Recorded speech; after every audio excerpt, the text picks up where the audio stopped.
Hey, so we did it. We got to see election season come and go, and everybody's spitting venom at the other side. We have people acting in really aggressive, intense ways that you couldn't do in normal life. You couldn't. My opponent took the parking space I was hoping for because he's out of touch and irresponsible, and you can't do that over little issues. You know, people kind of say that's uncivil, but we had all this venom and it was kind of enabled because the issues were so important, right? I mean, we're talking about the future of the country, stuff like that. So people kind of say, you gotta have that aggressiveness and that energy because you're trying to get at these important issues. And I think it raises the question, what is the fundamental difference between acting out of a love and a zeal for the public good and a passion for true ideas and concepts, and acting out of self-interest and hatred for other people? And how do we identify it?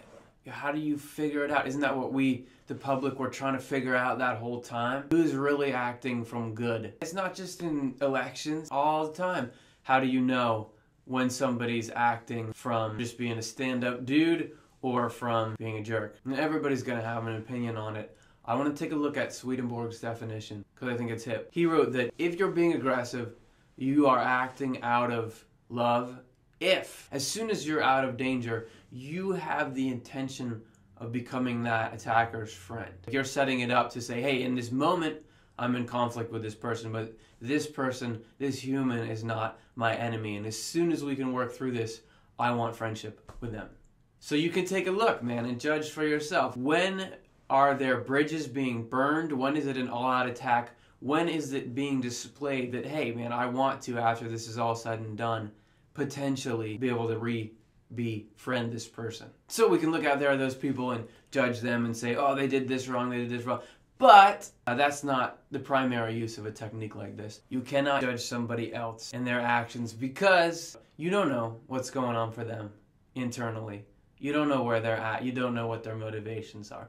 It would just be guessing. The only thing you can do accurately and consistently to some level is look at yourself. Your own thoughts and your own intention. I started pointing at myself because I should be looking inside when I'm telling you guys to look inside, or am I telling myself to look inside? Anyway, where this really becomes useful is you can use those same principles to examine your own motivations. If you are, for some reason, thinking, feeling, speaking, acting negatively towards someone, which comes up, man, it's a rough planet, and there are times when being completely passive won't solve the problems, but you can give it this litmus test, man. Look at those thoughts. So I'm raging at this person in my mind or out loud behind their back or something. Maybe even about which candidate they backed in the election.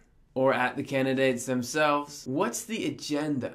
What's the primary pleasure that's motivating it? Is it just the joy of being right to someone else's wrongness? And I'm just using that person as a disposable foil to increase my rightness? Or if I notice that I'm being critical in some way or harboring negative feelings, is it just because there's an issue and then what I really want is just to get past that issue and re-enter friendship or enter friendship with that person? So I put this out there because, man, it is an issue that needs to get dealt with. What is acting out of love for the public good or love for some kind of truth that you have or rightness that you have that you want to defend? And what is just using this, oh, I'm in the right, as a prop to get it so you can rain down negativity and vengeance on somebody? And I think everyone could agree that it's a real problem in our society because those other guys are doing it, not us.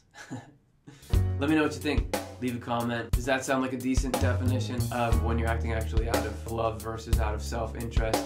Do we need a definition like that? Was my candidate impression good? Let me know. I'd love to hear your thoughts. Thanks.